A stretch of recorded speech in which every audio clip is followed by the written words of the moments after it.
Mesdames et messieurs de la presse, bonsoir. Très heureux de vous retrouver dans le cadre de cet exercice de redevabilité, le premier depuis la nomination du gouvernement Souminois II. Et ce soir, nous commençons avec le vice-premier ministre, ministre de l'Intérieur, décentralisation et sécurité, parce que la sécurité est une des questions fondamentales sur laquelle nous travaillons. Et dans l'exercice de ce soir, nous aurons évidemment l'occasion de refaire le tour de la question avec un focus sur la situation dans les deux provinces qui sont sous contrôle de forces d'occupation. Nous reviendrons notamment sur l'évolution des discussions, mais aussi, vous avez suivi avec nous les rapports qui sont sortis récemment et qui ont documenté des cas de violation massive de droits de l'homme, notamment le ciblage des certaines ethnies. Nous aurons l'occasion de revenir dessus, mais après, nous aurons aussi l'occasion, avec le vice-premier ministre, de parler de l'évolution de son programme de lutte contre la criminalité et les banditismes urbains. Il avait eu pour ce faire l'occasion de faire le tour de certaines provinces, et parce que ça reste une question cruciale, il aura l'occasion de nous dire quelques mots là-dessus, mais aussi il pourra répondre à d'autres questions qui relèvent de son secteur. Monsieur le vice-premier ministre, merci de votre disponibilité à nouveau ce soir pour qu'on puisse faire le tour de la question dans un contexte de rentrée scolaire. Vous avez noté hier que la rentrée scolaire s'est plutôt déroulée dans les calmes dans toutes les provinces de la RDC. Il y a évidemment de problèmes dans des provinces sous occupation, mais c'est consécutif aux recommandations formulées à la fois par le président de la République et la première ministre de maintenir un cadre de dialogue social avec les différents corps sociaux. C'est aussi donc l'occasion de remercier tous les partenaires avec lesquels nous travaillons dans les secteurs de l'éducation. Monsieur le vice-premier ministre, avant que je vous donne vos mots pour ce soir, pour commencer, hier, vous et nous avions passé la journée aux côtés du président de la République, mais aussi de tous les chefs des institutions, pour rendre hommage à deux vaillants officiers qui sont décédés sur le champ de l'honneur, les gouverneurs militaires, le lieutenant-général Peter Chirimwami, mais aussi les générales Zaché Rugabisha. Nous étions au Palais du Peuple, puis au cimetière, pour voir de quelle manière la République remercie ceux qui décident de se sacrifier pour eux. On peut regarder ces images et puis, évidemment, on prendra une réaction du vice-premier ministre à ce sujet, qui a été l'autorité directe du gouverneur militaire avec lequel il a travaillé. Et nous espérons que tous ceux qui ont suivi la cérémonie d'hier voient quelle est la place que la République réserve pour ceux qui choisissent de la défendre jusqu'au bout, et pour ceux qui choisissent, en tout cas comme nous, de rester mobilisés, vous sûrement aussi, contre cette agression que nous subissons dans l'Est de la RDC. Monsieur le vice-premier ministre, le gouverneur Peter Chirimwami, vous avez eu l'occasion de travailler avec lui. Qu'est-ce que vous pouvez dire en sa mémoire après la cérémonie en hommage qui lui a été rendue hier au Palais du Peuple, aux côtés justement de cet autre vaillant officier qui est décédé au front? D'abord, bonsoir et merci de l'opportunité, de l'invitation que vous m'avez faite ce soir pour être parmi vous et pouvoir communiquer avec les téléspectateurs de la RTNC à travers toute la République démocratique du Congo. Hier, c'était une journée remplie d'émotions. D'émotions parce que nous avons honoré de vaillants généraux, vaillants fils de la République démocratique du Congo, qui ont donné de leur vie jusqu'au sacrifice suprême pour la défense de la République face à cette agression barbare d'une armée étrangère accompagnée de ces supplétifs qui ont décidé de semer le malheur et le désastre sur le territoire de nos ancêtres et qui font subir cela à nos populations.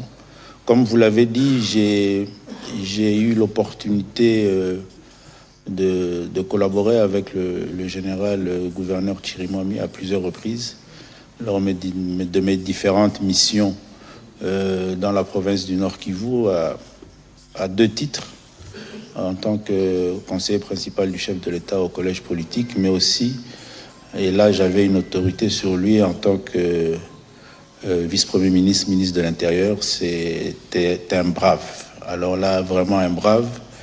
Et je reste convaincu que ce jour-là où il nous a quittés, c'est sa bravoure et sa volonté de défendre notre peuple, de défendre notre territoire, sa volonté de réduire l'influence des ennemis qui l'a exposé à cette situation-là. Il a pris son courage, il est allé au-devant du front. J'étais en communication avec lui, je crois, une ou 2 heures avant ce triste événement, lorsqu'il avançait vers Saké, et très confiant que avec son leadership, il allait encourager ses hommes et ses troupes à aller de l'avant, à défendre la ville de Goma, parce que les menaces devenaient de plus en plus fortes sur cette ville-là, et il était encourageant. Et il me rassurait même qu'il sont en train de tenir bon, et quelques heures après, on a appris qu'il avait été touché, il fallait l'évacuer. Et aujourd'hui, la République a décidé de les honorer, lui et son compagnon qui est décédé, lui, dans le territoire de Calais, dans pratiquement les mêmes conditions, avec la même détermination. Et c'est dire qu'on a des vaillants officiers dans notre armée. C'est dire que notre cause est juste parce qu'ils décident et ils sont convaincus, ils continuent à être convaincus qu'au prix du sacrifice suprême, la République est à défendre, notre combat est juste et nous allons vaincre. Et nous avons ce devoir de les honorer, et la meilleure manière de les honorer, c'est d'aller jusqu'au bout, aux côtés et derrière le président de la République, chef de l'État, pour atteindre notre objectif de souveraineté, de liberté et d'indépendance. Merci beaucoup, Monsieur le Vice-Premier ministre. C'était aussi l'occasion, sûrement que vous l'avez vu, pour le président de la République, d'inaugurer le repos du soldat, le cimetière destiné à accueillir ceux qui se dévouent pour la défense de la patrie.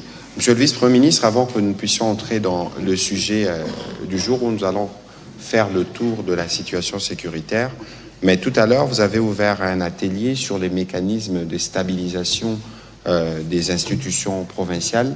Qu'est-ce que vous pouvez nous en dire? Parce que nous savons que les provinces sont tout le temps secouées par des crises de collaboration entre gouverneurs et présidents des assemblées provinciales et d'autres structures provinciales. Effectivement, c'est depuis la conférence des gouverneurs qui s'est tenue, si je ne me trompe pas, dans la province de l'Équateur, ville de Mbandaka, que le président de la République avait pris des instructions qui nécessitaient à ce que le gouvernement puisse s'engager à un encadrement des provinces et des institutions provinciales, un encadrement permettant à leur stabilité. Et c'est le travail que nous faisons de façon assez rigoureuse au niveau du ministère de l'Intérieur. Et au cours du 44e Conseil des ministres, la question est revenue dans les débats, et une nouvelle instruction a été donnée qui a permis à ce que le ministère de l'Intérieur puisse présenter certaines orientations qui pouvaient permettre à ce que les institutions provinciales puissent se mettre dans un état d'esprit de convivialité qui allait concourir à la stabilité de ces institutions-là. C'est comme ça qu'il a été aussi initié et décidé que nous puissions organiser un cadre d'échange et de réflexion entre les acteurs de ces institutions, accompagnés des institutions ou des services du ministère qui ont la responsabilité de les gérer. Et nous avons décidé d'organiser un atelier de renforcement de capacité engagé sous la thématique de la stabilité et du fonctionnement des institutions provinciales. C'est ainsi que nous avons invité les gouverneurs des 26 provinces, donc des 25 provinces et de la ville de Kinshasa, ainsi que les bureaux, les 5 membres des bureaux des assemblées de ces différentes provinces et de la ville de Kinshasa. Nous les entretenons pendant 2 jours dans cet atelier sur différentes thématiques qui va permettre à ce que nous puissions avec eux en sortir avec un engagement consensuel et ferme sur des directives qui vont permettre à ce que nous nous convenions sur une stabilité de ces institutions et une collaboration conviviale entre l'organe de contrôle et l'exécutif, c'est-à-dire l'Assemblée provinciale et le gouvernement provincial. Et cela, nous le voulons pour leur permettre de travailler et de produire, de livrer les différents programmes de développement qui sont entendus de ces différentes provinces, parce que effectivement la politique de la territoriale actuelle de la décentralisation veut que le développement soit conçu, créé à la base au niveau de ces différentes entités territoriales. Et pour que cela soit une réalité, il faut qu'il y ait une certaine stabilité pour permettre à ce que ces programmes de développement non seulement soient conçus, mais soient aussi exécutés, de même que ceux qui viennent du gouvernement central. Voilà, merci beaucoup, Monsieur le Vice-Premier ministre. À présent, si vous pouvez nous brosser rapidement, plus ou moins, le tour de la situation sécuritaire dans le pays. Nous avons suivi, notamment, nous avons travaillé ensemble sur les différents incidents qui se sont passés dans le Rutshuru, où on a noté qu'il y avait un ciblage ethnique. Il y a des rapports, notamment de Human Rights Watch ou du bureau des Nations Unies pour le droit de l'homme, mais aussi la situation à Uvira. Qu'est-ce que vous pouvez nous dire en grande partie pour ces provinces, mais aussi l'évolution du processus de la lutte contre la criminalité et les banditismes urbains dans nos différentes villes? Bon, il y a les territoires occupés, et on va commencer par là. Je crois qu'en ce qui concerne les territoires occupés, que ce soit dans la province du Nord ou du Sud Kivu, la situation sécuritaire est pratiquement la même en termes de violation des droits de l'homme. Nous continuons au jour le jour à enregistrer les différentes violations des droits de nos concitoyens qui vivent dans des conditions extrêmement difficiles d'insécurité. Il faut dire que ce soit les rafles et les enlèvements des jeunes gens continuent pour les enrôler de force dans les mouvements armés. Effectivement, le respect aussi, malheureusement, du principe de cessez-le-feu reste encore tout un challenge. Et à côté de cela, la mise en place de l'administration parallèle continue à se mettre en place. Nous avons vécu en début de cette semaine la rentrée scolaire. C'est l'occasion de signaler que malheureusement nos enfants qui sont sur le territoire occupé ne bénéficient pas de la gratuité de l'enseignement, ce qui aura un impact considérable sur le système éducatif national. Et le jour où la paix sera consolidée, lorsque nous allons travailler sur la restauration de l'autorité de l'État, ça fera partie aussi des questions majeures que le gouvernement devra prendre en charge. Donc, en somme, c'est cette situation que nous avons souvent relayée qui continue avec les différentes violations des droits de l'homme et les différentes menaces. Mais de l'autre côté, les processus continuent. Ici, je dois souligner que l'équipe qui représente le gouvernement de la République séjourne toujours à Doha et les travaux avec le concours de la médiation qatari se poursuivent de jour en jour. Il y a eu des échanges conformément à la déclaration de principes qui ont débuté sur les mesures de confiance avec la problématique de la libération des prisonniers. Et ils sont évolués aujourd'hui sur le deuxième point qui concerne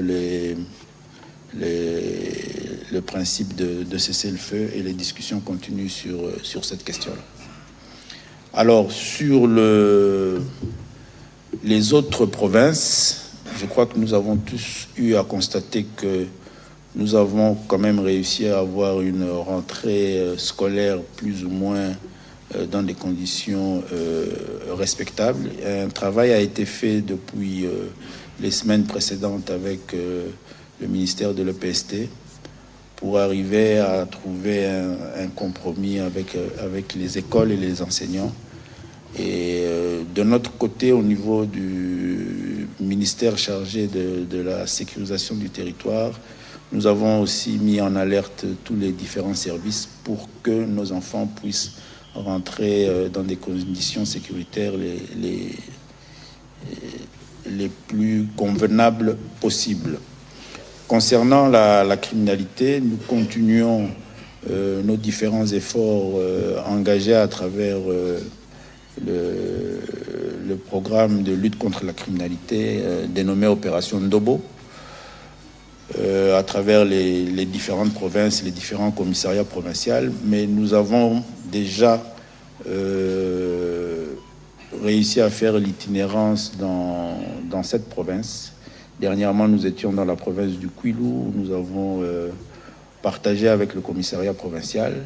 C'est vrai que la criminalité reste un phénomène qui persiste et qui se vit et qui est combattu chaque jour. Lorsque vous parcourez les annales de la police criminelle, en termes de répression, nous avons quand même réussi, ou la police a quand même réussi à mettre la main sur un bon nombre des leaders des différents groupes organisés dans cette criminalité, qui sont aujourd'hui entre les mains de la police et qui nous permet aussi d'avoir davantage d'éléments sur les différentes mutations de ces organisations criminelles, qui sont des organisations qui ont des stratégies de déplacement et de mutation, et qui fait que des fois il faut un suivi assez approfondi. Mais la police continue à faire ses efforts et je peux rassurer nos populations que nous sommes pleinement concentrés sur ce phénomène et que nous allons continuer à le poursuivre jusqu'à ces derniers retranchements.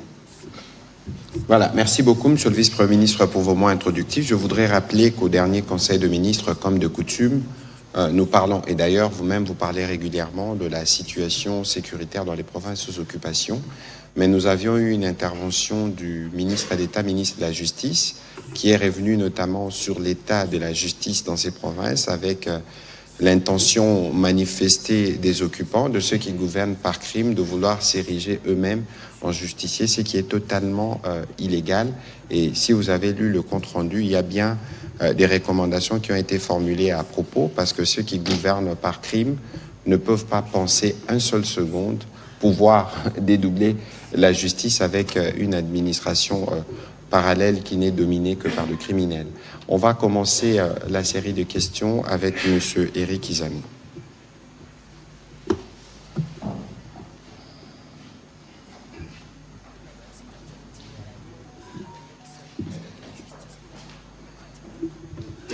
Merci, Excellence, de la parole.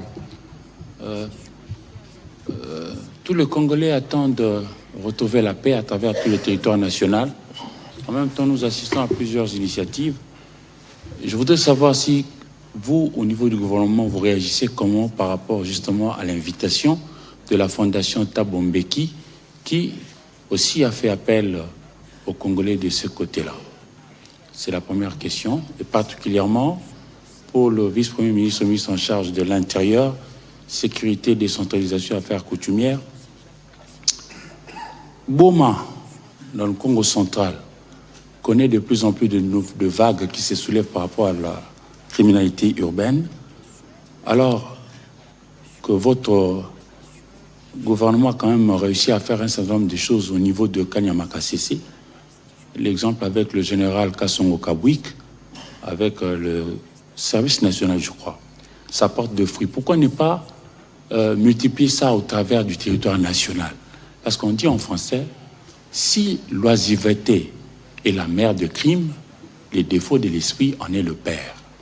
nos jeunes gens sont peut-être débordants avec leur énergie. Mais il faudrait à vous, autorités du pays, de les canaliser. Merci. Voilà, sur la première question, je crois que le président de la République lui-même s'est exprimé à ces sujets. Nous avons eu, nous, l'occasion de le dire très vite. Mais si vous suivez le président de la République à l'occasion de son adresse à l'Union sacrée, il a dit, d'abord il a rappelé l'importance du processus de Washington et des Doha. Le vice-premier ministre pourra peut-être dire un mot parce qu'il est parmi ceux qui supervisent notre équipe qui est sur place. Ensuite, au plan interne, il a dit que c'est lui les garants et que c'est le seul à prendre l'initiative pour une quelconque forme de dialogue. Et je pense que de ces points de vue, bien au-delà de consultations nationales qu'il avait initiées, souvenez-vous de ce qu'il disait aux députés de l'Union sacrée le 22 février 2025, il était ouvert. Et je pense que dans cet ordre, il avait reçu la délégation SNC-Senko. Et si vous regardez aujourd'hui, il y a eu une grosse évolution. Ce qui était au départ des initiatives portées par les catholiques et les protestants, portées par la société, par les églises évangéliques, notamment autour de l'évêque Ejiba, ont été réunies. Une feuille de route a été présentée.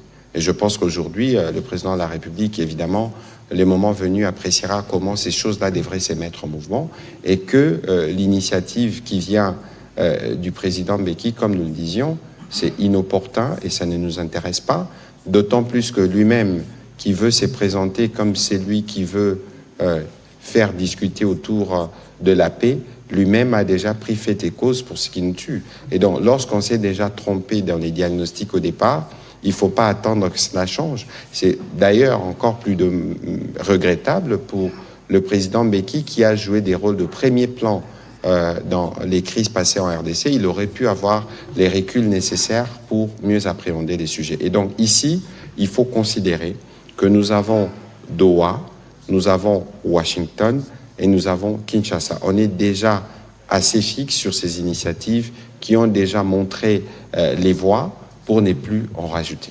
Donc voilà la précision qu'il faut apporter et que le président de la République lui-même a eu l'occasion d'être assez détaillé sur le sujet.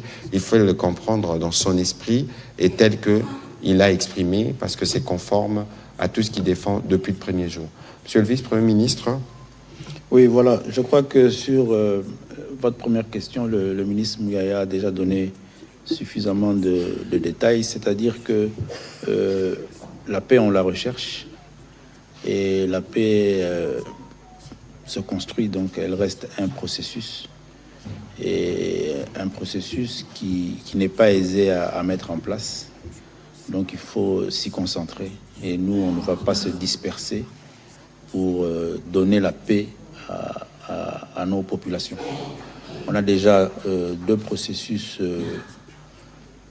costauds, ficelés, qui se mettent en œuvre pas de façon assez aisée, donc inutile pour nous d'aller nous disperser ou nous distraire dans des initiatives qui ne donnent pas l'espoir d'une paix que le peuple congolais recherche. Concernant la criminalité à Boma, oui, il y a la problématique d'une certaine loisivité dans laquelle se retrouve une certaine catégorie de la jeunesse congolaise. Mais il faut aussi intégrer le fait que Boma se trouve dans une situation géographique qui l'expose aussi non seulement à la criminalité transfrontalière, mais aussi au phénomène de criminalité entre nos différentes villes et provinces. Lorsque vous menez ou nous menons de fortes opérations contre la criminalité dans la ville de Kinshasa, ces groupes-là dont je parlais tout à l'heure, de ces bandes organisées de criminels, ont pour stratégie de quitter la ville de Kinshasa pour échapper à la répression policière. Et elles vont dans deux directions. soit vers la province du Congo central, soit vers le Kwilu ou le Kwango, pour échapper au service de la police. Et elle s'y installe et elle crée aussi là-bas des cycles de criminalité. Mais il y a aussi les pays frontaliers, dont principalement l'Angola. Et c'est clairement visible, les dernières arrestations qui ont été faites dans ces différents groupes de criminels, on trouve non seulement ces nationalités-là, mais aussi en termes d'identification des citoyens congolais résidant dans telle province qui sont dans des mouvements migratoires entre les différentes villes. Depuis ce qu'on a connu dans la ville de Boma dernièrement, des événements regrettables, nous avons envoyé le commissaire général de la police nationale congolaise en mission pour inspection au niveau interne de la police. Il y séjourne jusqu'à présent, je crois qu'il va rentrer dans les 48 heures. Nous attendons son rapport pour nous permettre de prendre des dispositions aussi au niveau interne de la police, pour permettre à ce que nous puissions corriger en interne et donner aux villes de la province du Congo central un commandement plus rassurant qui va mieux sécuriser nos populations et nous éviter de nous retrouver dans les situations dans lesquelles nous sommes retrouvés ce jour-là et permettre une meilleure répression de tous ces mouvements migratoires de la criminalité qui sévit dans la sous-région. Et je crois que ça va aider. Mais l'idée de voir le service national prendre de l'ampleur dans nos différentes provinces, c'est un projet du président de la République et il y tient beaucoup et il en a fait un service rattaché à son cabinet pour pouvoir suivre et faire en sorte à ce que ce service se déploie. Il est en train de se déployer dans les différentes provinces et je crois que en termes d'encadrement de notre jeunesse, ça donne déjà des fruits et ça va continuer. Voilà, on va prendre la question de John Kanyunyu, puis ce sera Patrick Lacoué.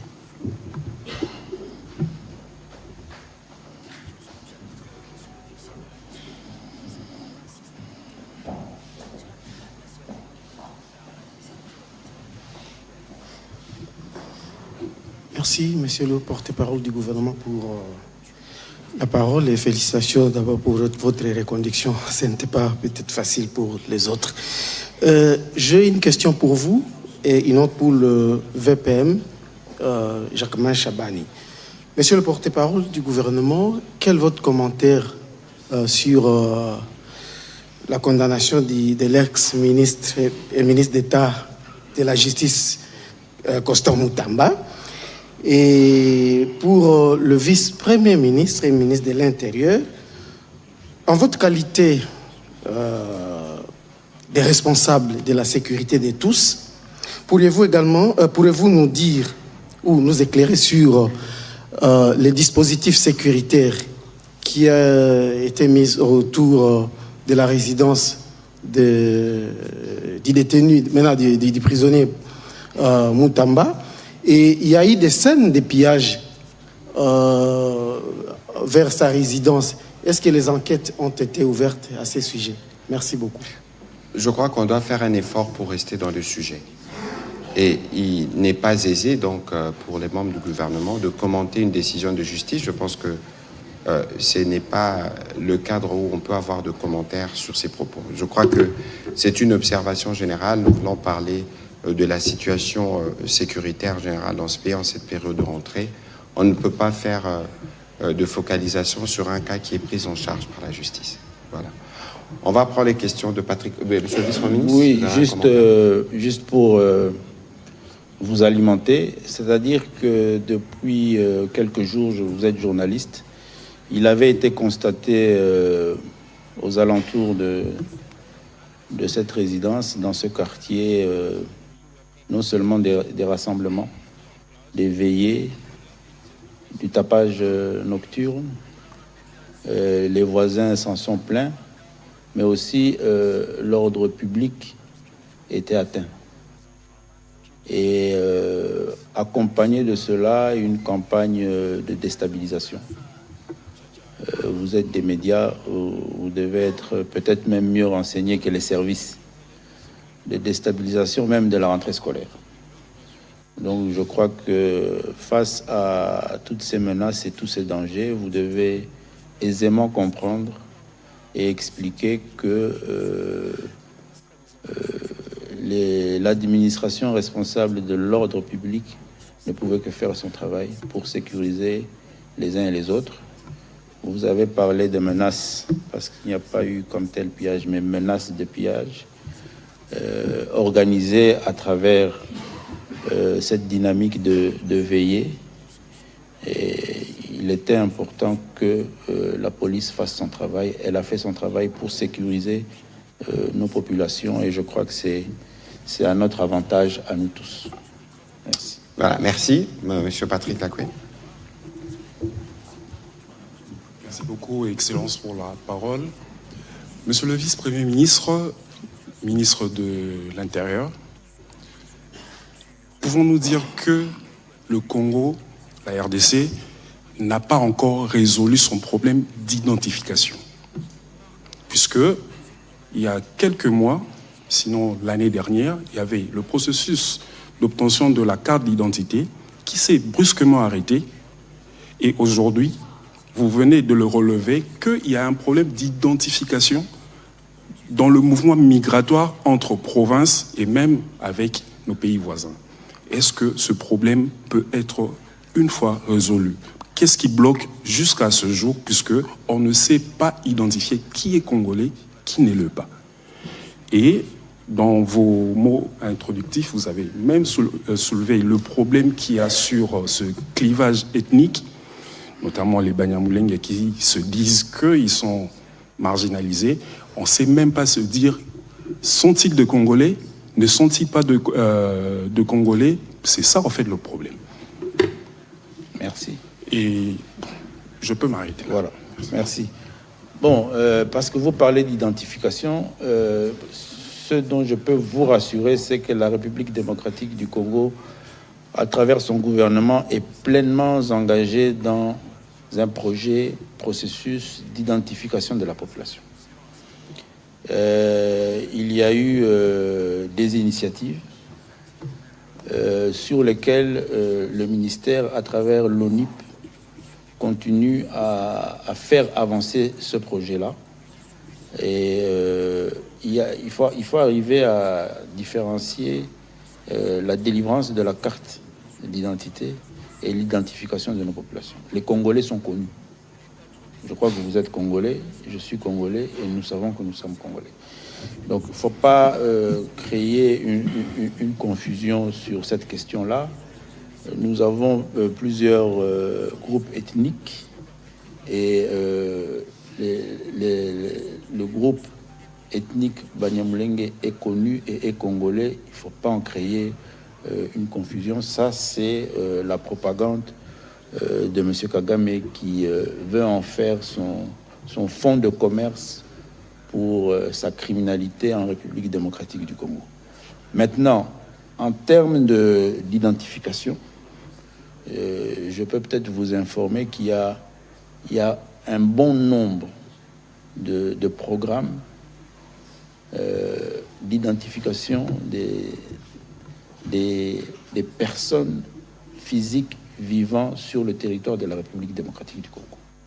Mais le travail que nous sommes en train de faire au niveau du gouvernement, c'est de créer un cadre de coordination de tous ces programmes, parce qu'au ministère de la Santé, par exemple, il y a une identification qui est en cours depuis un certain temps. Au ministère de l'EPST, nos élèves sont dans un processus quotidien d'identification. Et il y a des données au niveau de ce ministère-là. L'armée identifie, la police identifie, et ainsi de suite. Et nous créons cette coordination-là pour une meilleure gestion des différentes données. Et cela va faciliter l'institution légalement habilitée, l'ONIP, pour finaliser son processus de mise en place du fichier d'identification de la population qui va amener à la délivrance des numéros d'identification qui nous concernent tout un chacun ici, et puis après à la délivrance de la carte d'identité que nous sommes en train de finaliser pour bientôt. Alors, je crois que... Oui, allez-y. Est-ce que cette base de données est interrogeable? C'est-à-dire que si aujourd'hui... Interrogeable par qui? En tout cas, je sais que c'est une base de données qui est d'abord qui doit être sécurisée. Ah, oui. Si les différents services peuvent interroger cette base de données, c'est-à-dire la police peut facilement, pour retracer, exemple, un criminel, interroger, je dis, la police de Mbandaka peut-elle interroger la base de données de Kinshasa pour un mouvement migratoire qui a eu lieu sur un groupe de gens qui sont arrivés à Mbandaka et que la police veut identifier ces personnes? Est-ce que cette police peut interroger cette base de données et avoir les réponses? Merci. Lorsque nous avions débuté ou lancé les activités sur la lutte contre la criminalité avec l'opération Ndobossi, vous avez bon souvenir, je crois qu'il y a des archives ici. Je vous avais fait état au niveau de la police nationale congolaise d'un fichier sur la criminalité en République démocratique du Congo. Et ça, il existe. Et il est bien constitué avec des données extrêmement riches. Et je peux vous dire que c'est ce fichier-là qui a permis à ce qu'aujourd'hui, la police nationale congolaise, à travers ses différents services, puisse mettre la main sur différents criminels et réduire sensiblement. C'était l'année passée. Ça nous a permis d'avoir un mois de décembre, principalement dans les grandes villes, plus ou moins dans une certaine quiétude. C'est pour vous dire que ces bases de données, elles existent. Et maintenant, ce sont des bases de données sécurisées. C'est-à-dire que ce n'est pas tout le monde, ce n'est pas n'importe quelle administration qui a droit à avoir des données de ces bases, de ces éléments-là. Parce que même vous-même, vous n'accepterez pas que tous les éléments qui concernent votre identification soient mis à la disposition de n'importe quelle administration. C'est géré, et la loi le prévoit, c'est principalement l'ONIP qui en a la gestion et qui donne ou qui donnera à chacune des administrations les éléments dont elle a besoin. Mais en matière de criminalité, au niveau de la police, je peux vous rassurer que les éléments sont là. Une base de données est bien constituée et c'est ce qui permet à ce qu'on sait facilement identifier ces criminels. Ils sont connus, on connaît non seulement leurs habitudes, mais leur lieu d'influence. Voilà, donc au-delà de ce que le vice-premier ministre a dit, on aura peut-être l'occasion de revenir, mais je voudrais attirer votre attention sur la dangerosité de l'introduction de votre question lorsque vous parlez de marginalisation de population Banyamulenge.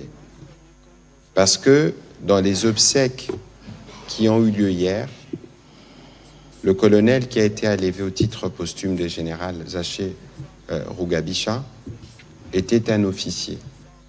On ne l'a pas identifié comme un Munyamulenge, mais il sortait de cette ethnie.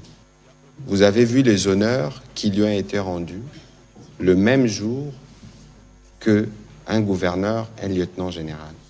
Ça veut tout dire de la considération que la République accorde à ceux qui choisissent de mourir pour la patrie. Ici, lorsqu'on le regarde comme de patriotes.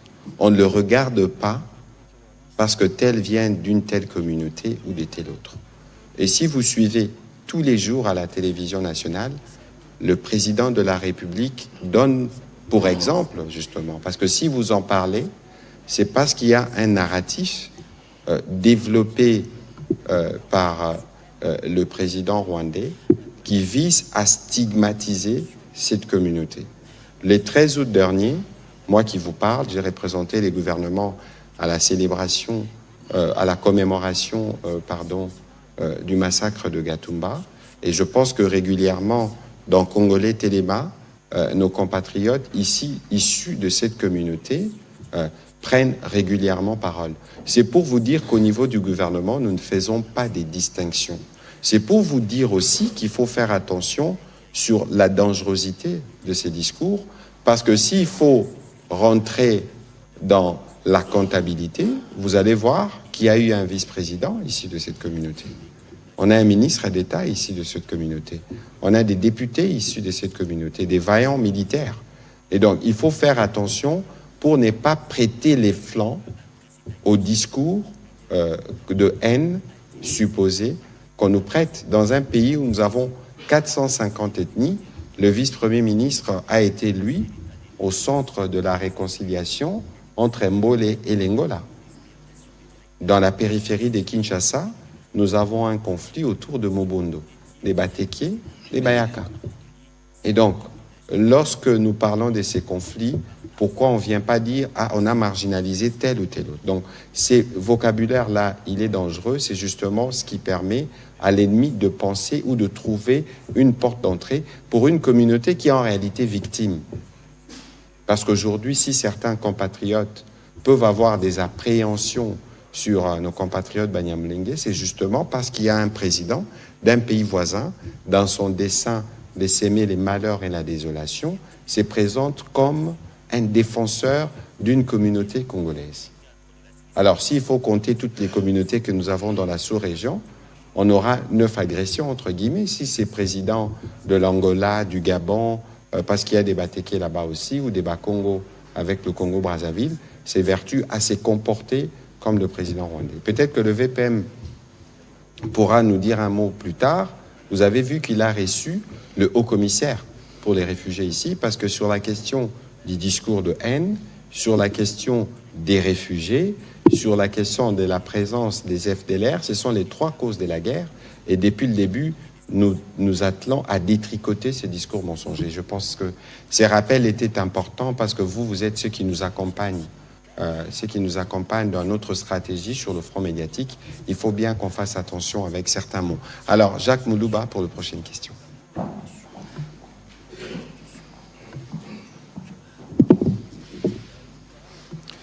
Merci. 2 petites questions au VPM de l'Intérieur. Monsieur le vice-premier ministre, le ministre de la Communication vient de l'aborder. Lutte contre la criminalité. À la porte d'entrée de Kinshasa, dans la commune de Maluku, effectivement, il y a l'activisme de Mobondo. Et qui ont changé de mode opératoire maintenant. Ils sont en train de dévaliser les paisibles citoyens qui voyagent, qui sont en train de partir vers Kikwit, vers Kenge. Ils sont menacés. Alors, si on doit se rendre compte qu'il y a une grande conférence qui a été organisée pour mettre fin à ce banditisme de Mobondo, et aujourd'hui, les résultats ne sont pas probants, alors la question est toute simple aujourd'hui. Qu'est-ce qui se passe? Pourquoi on n'arrive pas à maîtriser cette milice Mobondo définitivement, puisque là, Kinshasa est en train peut-être de souffrir ou va souffrir dans les jours à venir. La deuxième question, c'est en rapport avec les échauffourées entre les Wazalendo et les FRDC dans le Sud Kivu, vous avez appris. Et pourtant, les deux doivent avoir comme ennemis communs, ils sont là au front pour lutter contre un seul ennemi, mais ils commencent à se rentrer dedans. Alors vous, en tant que patron de l'intérieur, quelle est la lecture que vous en faites et surtout, quelle peut être la solution par rapport à cette situation? Au ministre de la Communication, je reviens sur la question du dialogue. Le chef de l'État, dans son adresse, a dit dialogue, oui, sous son initiative, mais non avec les Congolais inféodés au dictat des pays étrangers. Au même moment, à Doha, vous l'avez dit, les négociations ont lieu entre le gouvernement et le M23, qui est justement l'émanation d'un pays étranger. Alors, c'est une contradiction ou quoi, puisque ça fait débat dans la cité. Aidez-nous à avoir la bonne intelligence par rapport à ça. il y a eu, à quel niveau il y a jonction? Est-ce qu'on peut continuer Doha? Est-ce qu'on peut arrêter? Quelle est l'intelligence par rapport à ça?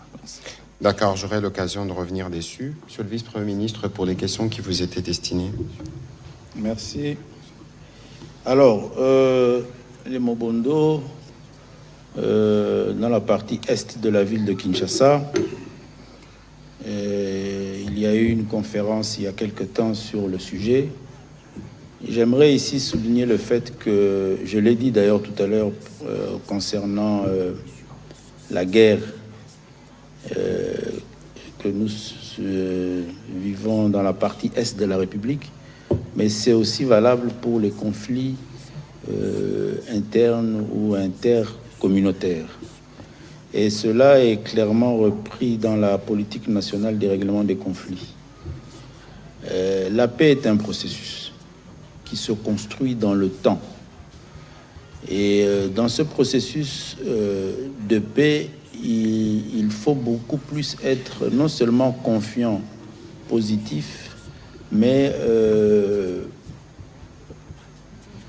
savoir jouer avec le temps et ne pas se fatiguer à chaque fois qu'une difficulté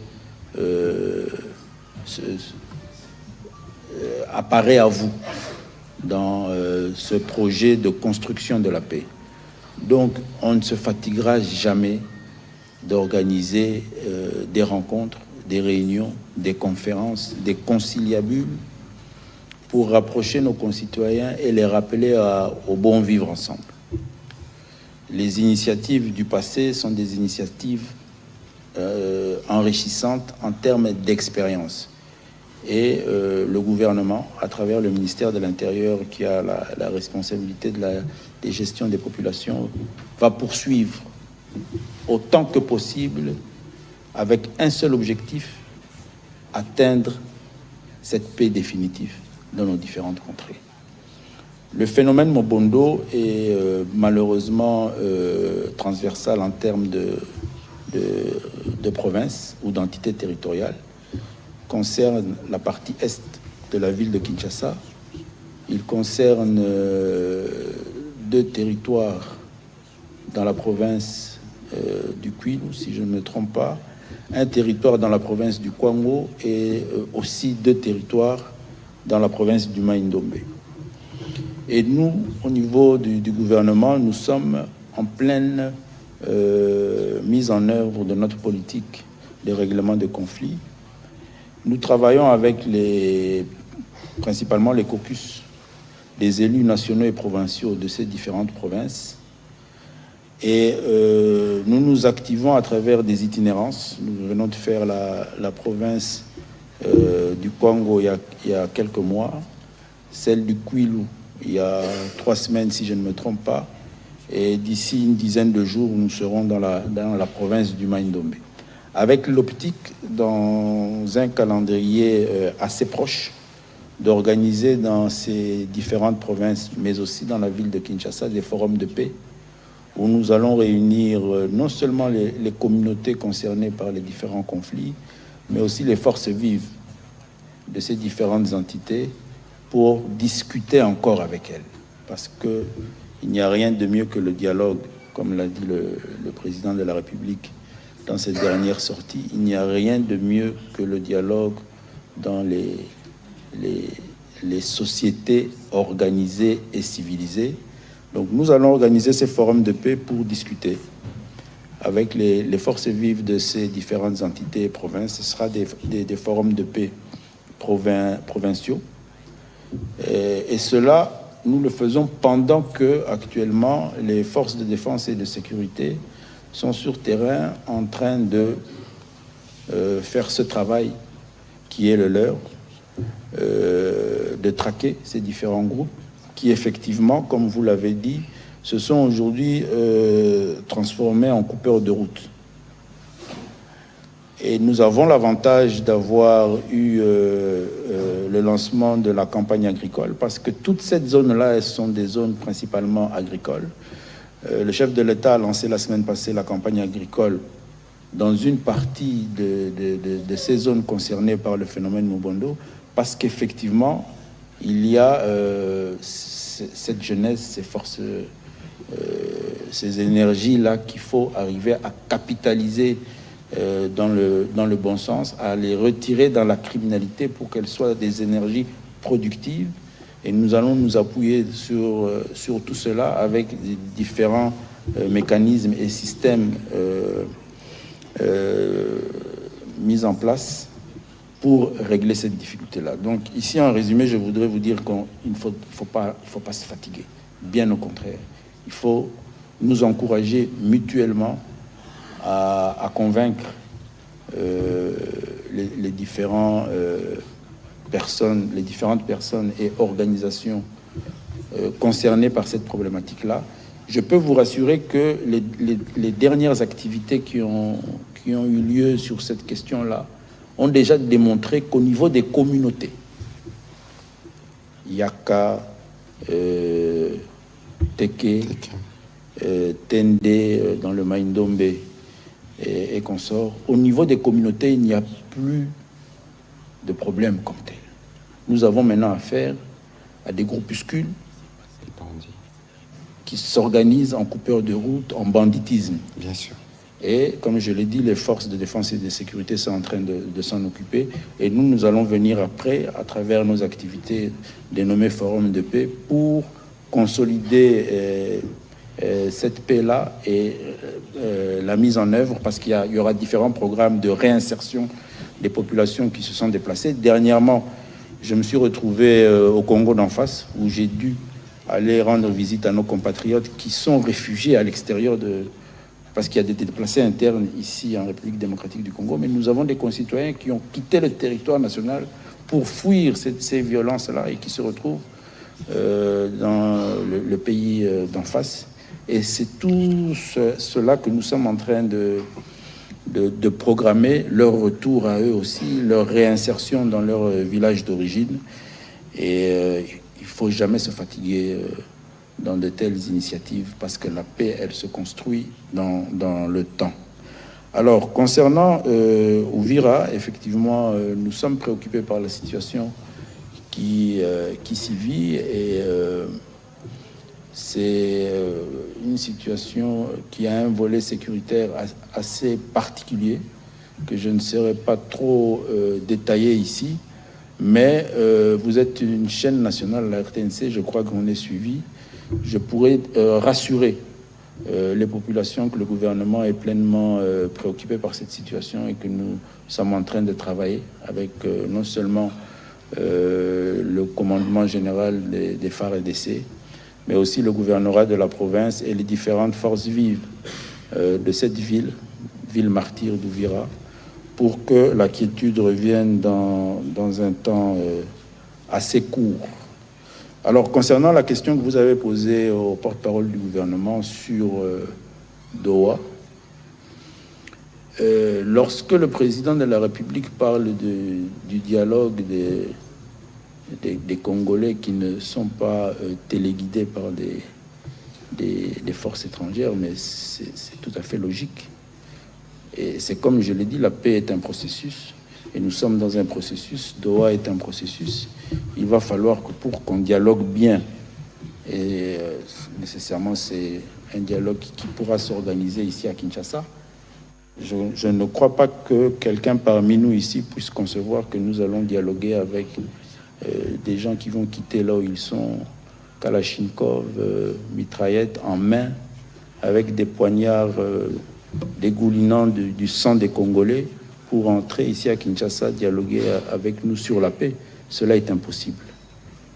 Le dialogue se fera lorsqu'ils auront abandonné tout ce qui les lie à la souffrance et au mal du peuple congolais. La souffrance et le mal du peuple congolais, c'est leur dépendance de cette puissance étrangère qui veut le malheur du Congo, et c'est logique. Voilà, avant de faire un tout petit commentaire sur ce que le vice-premier ministre vient de dire, je voudrais qu'on réécoute le président de la République à ces sujets. Je suis un homme de dialogue et depuis toujours. Je suis issu d'ailleurs d'une culture politique basée sur un combat politique qui prônait le dialogue. Et donc, je me suis toujours servi de cet instrument qu'est le dialogue pour rassembler, réunir et orienter les décisions de toutes nos résolutions. Et cela ne va pas changer. Voilà pourquoi toujours, comme l'a dit le secrétaire permanent, je ne me laisserai pas distraire par des initiatives prises ci ou là.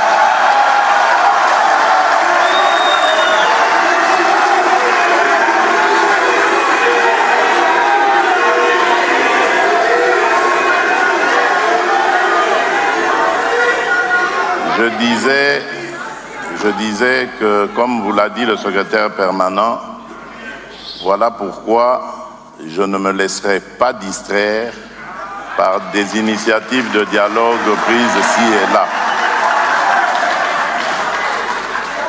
Le dialogue, il est permanent et il doit l'être en République démocratique du Congo. Les Congolais n'ont pas besoin de facilitateurs pour parler entre eux.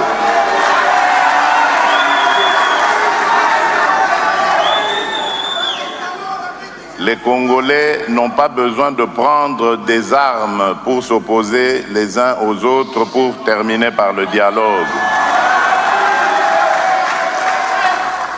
Les Congolais ont démontré qu'ils sont démocrates, qu'ils sont engagés pour la démocratie et l'état de droit dans leur pays. Et si tous les Congolais se mettaient dans cette dynamique, nous n'aurions plus de guerre, nous n'aurions plus des compatriotes qui vont se soumettre à la volonté de certains voisins pour faire du mal à leurs propres frères et sœurs. C'est ce Congo-là, ou ces Congolais-là, que nous devons combattre jusqu'à notre dernière énergie. Parce que ce sont ces Congolais-là qui retardent le développement de notre pays. Ce sont ces Congolais-là qui favorisent les pillages de nos ressources naturelles, des ressources qui auraient pu contribuer davantage aux efforts que nous faisons pour redorer le blason de notre économie. Voilà pourquoi je dis dialogue, oui, mais dialogue avec les Congolais qui veulent reconstruire leur pays, le sortir de la crise, et non les Congolais qui sont inféodés au diktat des pays voisins.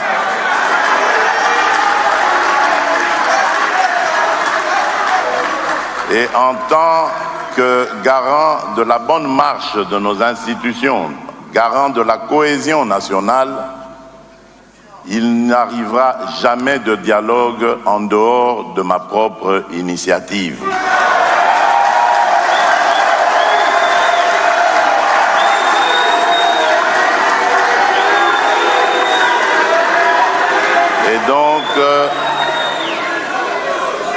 Et donc, toutes ces bonnes volontés qui s'évertuent à vouloir nous aider à parler entre Congolais, c'est bien, merci pour ça, mais je crois qu'elles ont d'autres chats à fouetter. Qu'est-ce qui n'est pas clair, Jacques? Tout est clair.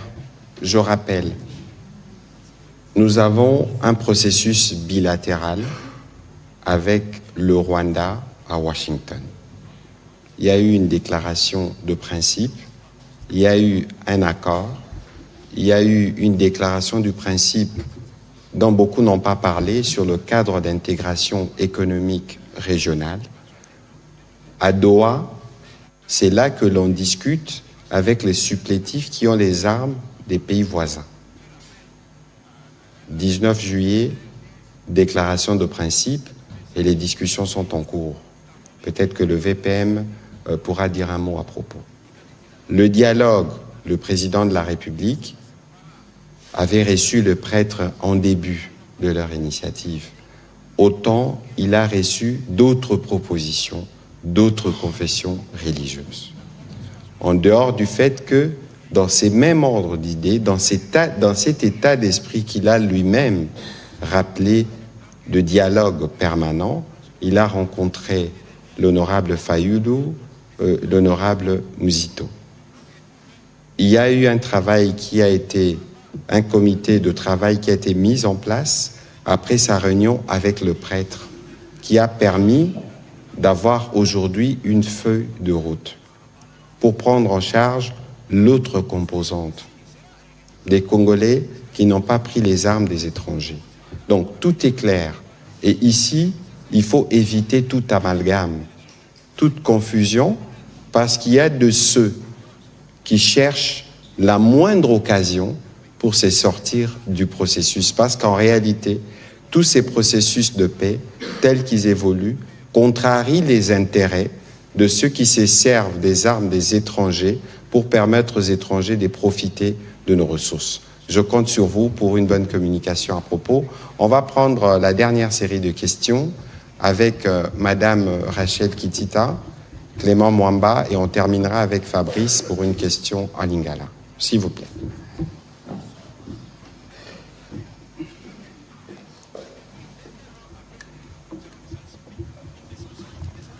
Merci beaucoup, Monsieur le porte-parole, pour la parole. D'abord, les deux petites questions au vice-premier ministre et ministre en charge de l'Intérieur. Je voudrais parler de la situation de la province du Haut-Katanga. Première question, qui dirige à ce jour la mairie de Lubumbashi? Qui est maire de Lubumbashi? Parce qu'il y a peut-être une confusion, si pas de la part de l'opinion, mais on dirait qu'il y a un problème de lecture et de compréhension de texte.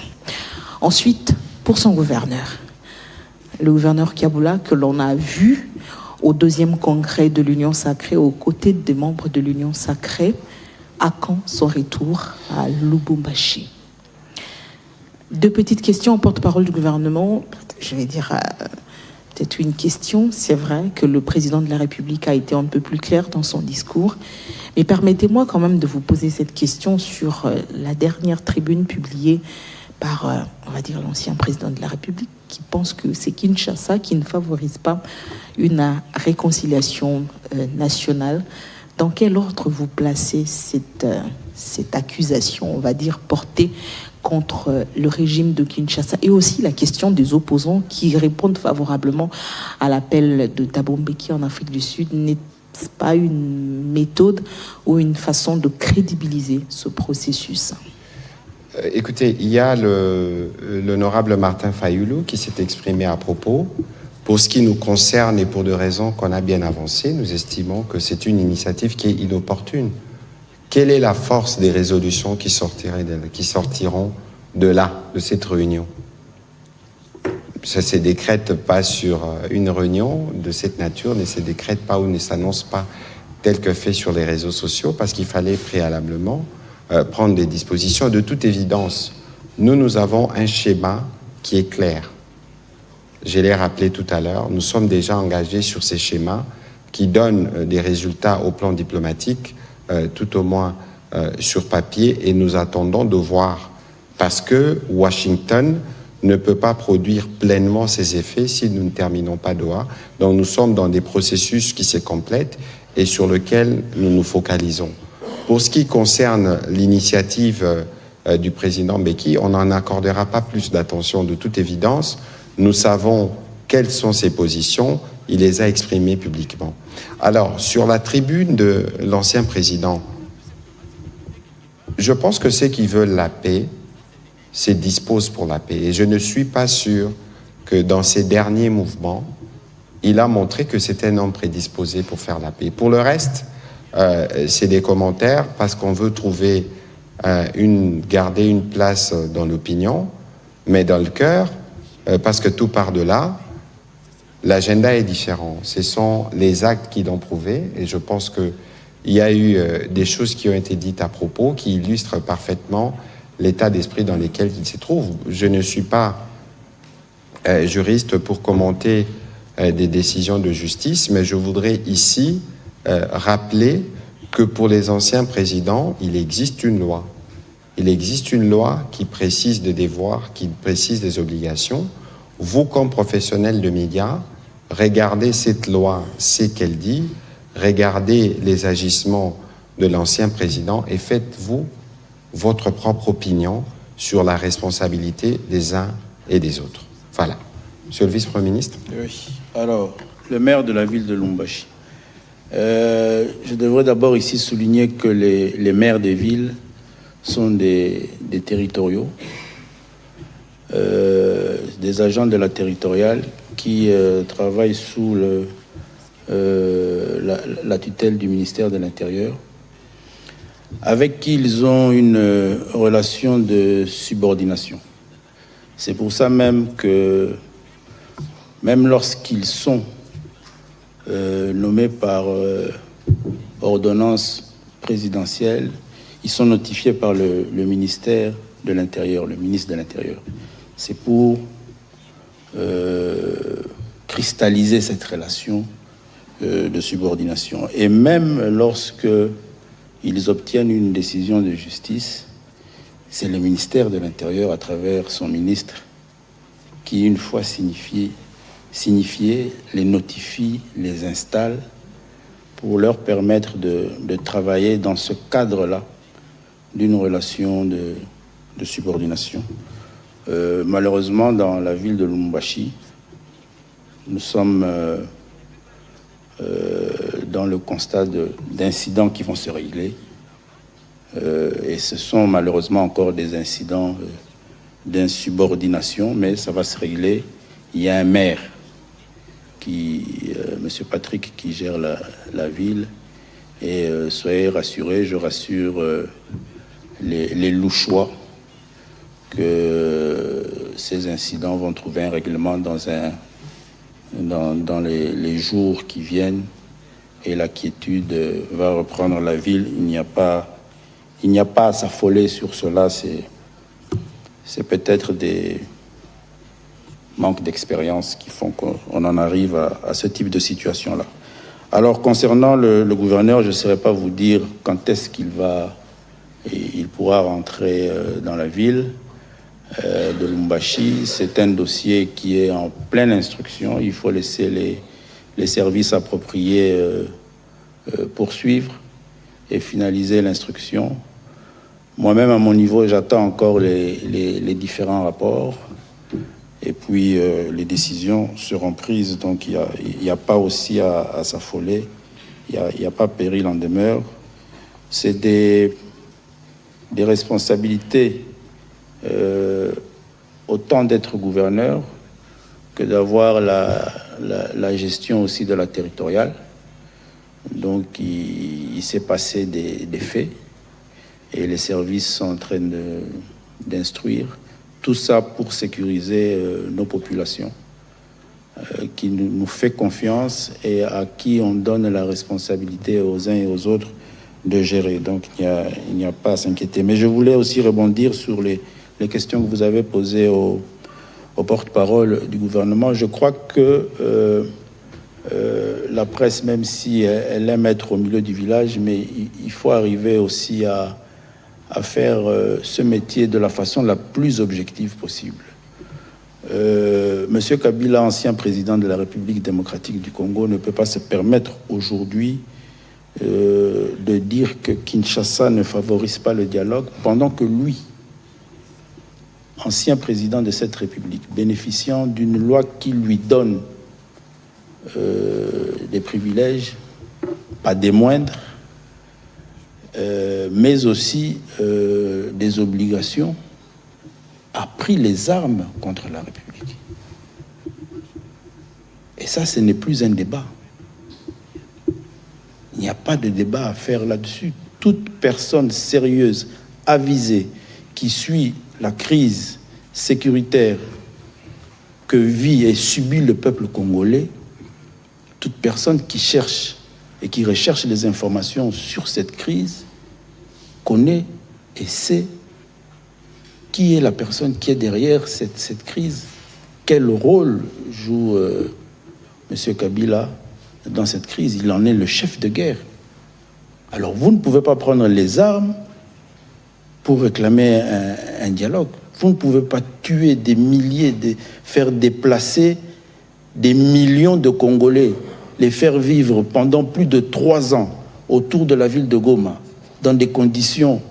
Je ne sais pas si vous avez oublié ce qui s'est passé ces 3 dernières années, où les territoires de Nyiragongo, Rutshuru, Masisi se sont vidés pendant plus de 2 ans, où les territoires de Masisi et de Rutshuru n'ont pas connu les élections de 2023, à la suite de l'action de M. Kabila, ancien président de la République, qui a été élu dans ce pays, qui a bénéficié du suffrage de ce pays à plus de 2 reprises. Il a décidé de prendre les armes pour tuer les Congolais. Et il ose parler de dialogue. Ça, c'est se moquer de ce peuple et de cette nation. C'est se moquer de tous ces morts que lui a occasionnés. Il faut aller voir comment les gens vivent dans ces territoires occupés. La ville de Goma, de Bukavu se vide chaque jour. Vous avez nos concitoyens qui quittent, abandonnent leur maison pour aller vivre en refuge, si pas au Burundi, en Ouganda, au Kenya. Est-ce qu'il faut ça pour obtenir un dialogue sur des préoccupations égoïstes, personnelles? C'est pas un dialogue. Donc, je considère que c'est insultant pour un ancien président de se permettre, quelqu'un qui a bénéficié du suffrage universel dans ce pays, de se permettre de dire cela après avoir pris les armes et tué les Congolais. Je vais renchérir pour terminer sur cette question, parce que j'ai vu aussi qu'on a parlé de persécution des militaires. De quoi on parle? Vous tous, vous êtes témoins des efforts consentis par le président de la République et les gouvernements pour mettre à la disposition de nos forces armées ce qu'il faut pour faire face à l'ennemi. Mais lorsqu'on constate qu'il n'y a pas de résultats escomptés, alors que les moyens ont été mis à disposition, comment voulez-vous parler des persécutions lorsque l'on pense que la justice qui fonctionne, parce qu'il y a toujours une phase préjuridictionnelle, pour arriver à démêler ce qui est à la base de ce que nous constatons sur le terrain.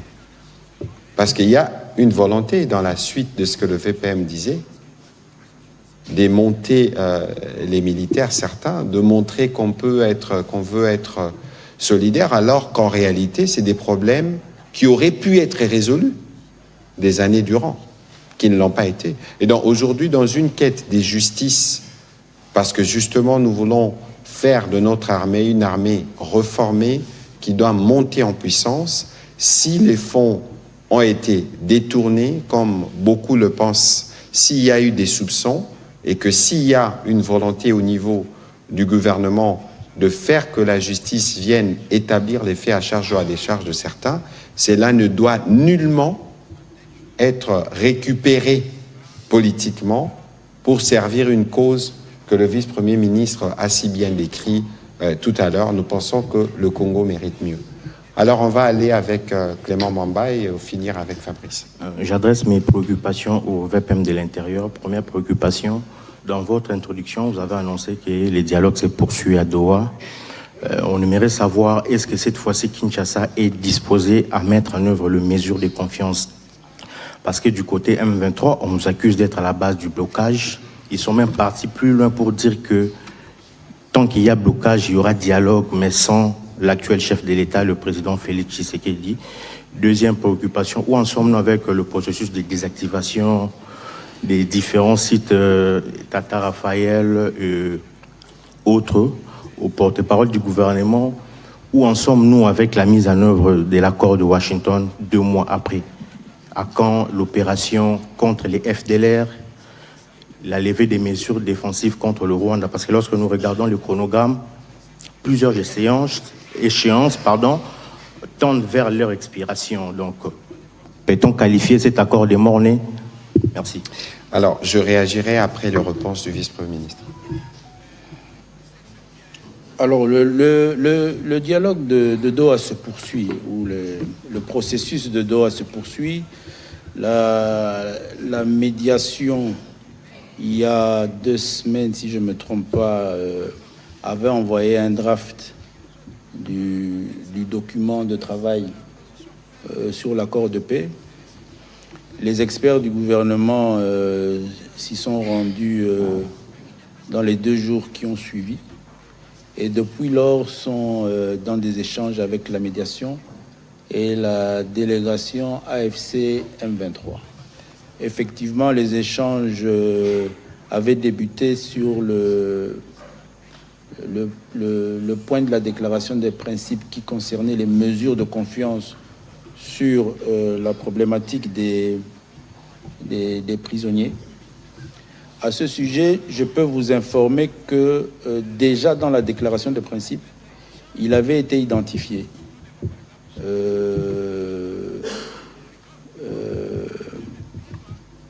une institution, une ONG interne, CICR, le CICR, bien sûr, pour diriger ou gérer ces opérations parce qu'elle en est spécialisée et reconnue mondialement. Donc sur cette question-là, le CICR est déjà en contact avec les différentes parties et à son niveau aussi en interne, des travaux sont en train d'être faits. Je ne suis pas aussi autorisé à aller plus loin sur les détails, mais c'est pour vous rassurer par rapport à votre préoccupation et vous faire savoir que Kinshasa est pleinement engagé sur la nécessité de faire avancer cette dynamique. Et soyez-en convaincus, le blocage ne viendra jamais du gouvernement de la République. Bien au contraire, effectivement, ce processus ou cette mesure de confiance sera exécutée. Mais ce n'est pas la première fois que cet exercice se fait, peut-être pas dans ce cadre-là de détention, mais nous avons eu à le faire avec nos compatriotes, nos vaillants militaires et policiers qui étaient abrités et pris en charge par la MONUSCO, dans les installations de la MONUSCO dans la ville de Goma. Ça a été fait. Donc nous allons le refaire et rassurer les uns et les autres que nous sommes engagés en train de travailler pour résoudre ce principe-là qui va nécessairement satisfaire les uns et les autres. Monsieur le vice-premier ministre, vous allez peut-être continuer là-dessus, mais je voudrais relire ce qui est écrit dans l'accord de principe sur ces chapitres de mesures de confiance. Il est dit, les parties s'engagent à instaurer les conditions nécessaires à l'application effective de ces mesures, notamment la mise en place avec la facilitation du Comité international de la Croix-Rouge et dans le cadre de la loi congolaise d'un mécanisme permettant l'organisation de la libération des prisonniers ou détenus d'intérêt détenus par l'une ou l'autre partie. On dit Croix-Rouge, on parle de la loi congolaise. Le vice-premier ministre est avocat, c'est un ensemble, sûrement, des processus qui doivent être pris en compte avant de procéder à une quelconque libération. Effectivement, donc ici, il faut aussi arriver à intégrer que nous sommes un État, nous sommes un gouvernement. Donc, les questions de liberté, de détention, sont fonction des textes légaux et des institutions qui s'en occupent. Nous avons un pouvoir judiciaire et actuellement, c'est un travail de fond qui est en train d'être fait par les experts de ces différentes institutions pour donner une réponse à la procédure qui va être mise en œuvre pour arriver à l'exécution de cette question. C'est peut-être facile à comprendre différemment de l'autre côté, ils sont dans un état de rébellion. Il n'y a pas de texte, il n'y a pas d'institution. Donc peut-être que c'est un individu, c'est l'ancien président Joseph Kabila qui décide et qui dicte. C'est différent ici. Donc c'est ce qui fait que il faut donner le temps aux institutions de réagir positivement à tous ces préalables.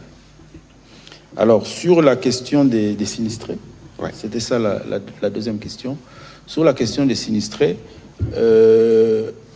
nous avions lancé l'opération de désactivation des sites dans la ville de Kinshasa. Nous avions 3 sites.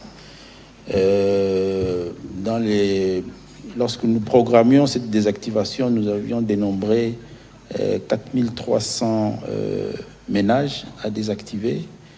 Et je peux annoncer aujourd'hui officiellement que nous avons réussi à désactiver les 3 sites où se retrouvaient les sinistrés des pluies du mois d'avril. Le site du stade Tata Raphaël, du stade Kamagnola et de Lanseli. Mais aux dernières statistiques, il y a eu 5300 ménages qui ont été concernés par cette désactivation. Et aujourd'hui, les 3 sites sont vides. Les différentes familles sont rentrées, certaines dans leur lieu d'habitation. Il y a maintenant un processus qui concerne beaucoup plus le ministère de la Santé, Urbanisme et la ville de Kinshasa sur leur réintégration dans leur milieu d'origine. Voilà, cette action, c'est la preuve que le président de la République, qui s'était personnellement déplacé et mobilisé après les conséquences de ces pluies, avait pris des engagements et ces engagements ont été honorés parce que, encore une fois, c'est les Congolais qui sont au centre de notre action. Et donc, c'est un exemple de comment la République doit répondre lorsque des compatriotes sont en danger, comme ce fut le cas du fait de cette catastrophe naturelle. Alors, à votre question sur l'accord de Washington, comme je l'ai dit tout à l'heure, l'accord de Washington ne peut pas pleinement produire ses effets si on n'a pas fini des discussions à Doha. Alors, vous avez utilisé un terme consacré par des diplomates, je ne le suis pas. Lever des mesures de défense, ça veut dire retrait de troupes rwandaises. Même si cela n'a pas été noté comme tel, mais en réalité, c'est que ça veut dire. Et dans ces cadres-là, il y a déjà eu des réunions. Le 30 juillet, il y a eu une réunion à Washington entre les Américains, les Congolais et les Rwandais dans le cadre du mécanisme de supervision qui est prévu dans l'accord. Parce qu'en réalité, l'accord bilatéral est signé entre nous et les Rwandais, mais les Américains ont mis en place un mécanisme de supervision. Ensuite, il y a eu, je crois, autour du 8 ou du 9 août, une réunion à Addis Abeba, la première réunion du mécanisme conjoint de vérification avec les Rwandais, où il était question de discuter, et c'est prévu dans l'accord, des mécanismes ou des règles qui vont permettre à ces mécanismes conjoints de vérification de fonctionner. Il y a eu déjà donc des réunions qui illustrent qu'il y a évidemment des pas qui sont faits vers l'application de l'accord, mais c'était un accord qui a été obtenu, on sait dans quel contexte cela a été obtenu, mais nous savons aussi que ceux qui sont en face n'ont pas toujours la volonté d'aller vers la paix, sinon on serait déjà arrivé là. Mais ici, il faut considérer que nous faisons de progrès, peut-être pas suivant le calendrier qui a été convenu, parce qu'il y a d'autres contraintes qui sont prises en compte, mais je crois que globalement, pour ce qui concerne l'accord de Washington, les rendez-vous pris de la commission de supervision, le rendez-vous pris pour le comité, les CIR, le cadre d'intégration économique régionale, ou encore la réunion de mécanisme, les premières réunions ont déjà été tenues, ce qui est la preuve que nous allons dans la bonne direction. Mais que par la suite, peut-être que le vice-premier ministre pourra rebondir dessus, mais lorsqu'on parle par exemple de retrait, mais il ne faut pas oublier que les M23, c'est une brigade de l'armée rwandaise qui combat en RDC. Donc, est-ce qu'on peut parler de retrait de troupes rwandaises, même si le ministre des Réseaux sociaux va bondir sur le sujet pour essayer de faire la démarcation, mais militairement, tous les rapports l'attestent que les M23 n'opère que parce qu'il y a des renseignements rwandais, parce qu'il y a des munitions qui viennent du Rwanda, parce qu'il y a des plans opérationnels qui viennent du Rwanda. Et donc, dans un processus de retrait, évidemment qu'il y aura sûrement de points d'interaction, parce qu'il s'agit en réalité de la même armée. Et donc, voilà un peu ce que je peux dire à ces propos. Les processus, il n'est pas du tout mort, il continue, et on attendra de voir ce que Doha va donner pour être sûr que sur le plan diplomatique, nous avons l'attelage qu'il faut, les accords qu'il faut, voir comment on l'implémente avec des responsables des actions qui sont bien désignés. On termine en Lingala avec Fabrice. Matondi mingi ntoma Patrick Mouyaya, Zambie, nazali na mituna mibale, na mwana mboka Jacques Chabani, wazali bongo, ondele mboka ekolo Congo démocratique. Zambie, tango bandaki mosala na yo, tomonaki yo bongo, kokende kofungola misala, ya babilo, ya la pulusu. Zambie po ba travailler, na rolengi moko ya malamu. Nzokande, misala yango, etelema omeko limbo la biso nanu. Na mambi lina mutuna mibale ezali mbongo oyo la pulusu ba roulage bazwaka bongo na balabala ekendaka na libenga ya leta tope na ba poche na bango.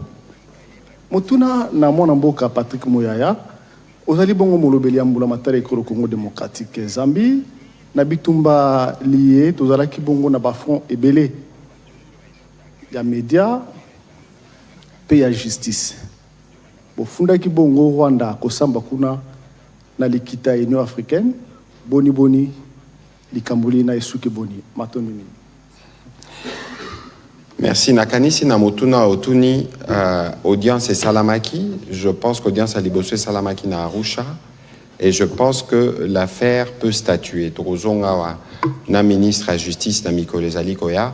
Arosa na occasion ya kolimbola eza occasion pour nanga robeta c'était eza te potoza na ba processus ya ba discussion pour na roluka solution que front judiciaire tobosa nyango parce que bao babomi mikolo eleki na ruchuru bao babomi bandeko na biso ba utukuna bango pe il faut ba répondre bao yo bazo continuer koboma na Bukavu topé na Nord Kivu mikolo nyonso tozolandela bango boye bake moment akosamba et kokoma. Donc awa il faut pas considérer qu'on va sacrifier la justice au profit de la paix. La justice fait partie des piliers ceux qui tolingi tozala na kimia. En tout cas côté wana bozala na motema kokita tozonga wana ministre d'état ministre à justice akoya kolimbolela biso penza makasi stratégie otozanango na front judiciaire. Voilà. VPN. Oui, des journalistes à Tuninga likambu ya ba souciat na initiative autozwa ki na ebandeli ya bozui ministère responsabilité na ministère intérieur na koyebisa yo ke musala wana ezali musala tozali ko continuer na yango. Effectivement, constate osala ki tango to bandaki musala na ministère intérieur ezalaki que ba police na biso e bandako sala na ba condition ya musala ya malamu te na ndenge etali ba bureau na bango yango to bandaki initiative na ville ya Kinshasa na ba ezaki beaucoup plus na côté ya Funa pe ya Changu ya solo tozwaki mwa ba difficulté na niveau ya chaîne de dépenses cause de financement pour refinaliser le projet mais difficulté on a ici ezui solution ezwa qui solution tout d'abord na niveau ya pas ministère au Italie chaîne de dépenses budget na finance mais par la suite toye ko présenter na niveau ya Assemblée nationale loi ya programmation ya police où ils allaient s'étaler sur les 5 prochaines années. Et na kati ya loi programmation ya police, tous allés na budget assez consistant au Italie construction na réhabilitation ya ba infrastructure à police. Yango avec budget wana nakanisi inquiétude et cause à la lissusute. D'ailleurs, lobby dans une réunion na vice-premier ministre et à budget pour la commission budgétaire, donc se rassurer que le budget nyonso wana oyo biso tosengaki pona ko matisa niveau ya police na biso et cause à la mise à disposition du ministère pour tout ça la musala na biso. Donc après nakanisi bandeko ya Kinsuka baye komona biso to lancer pe côté wana réhabilitation ya ba associate mususu.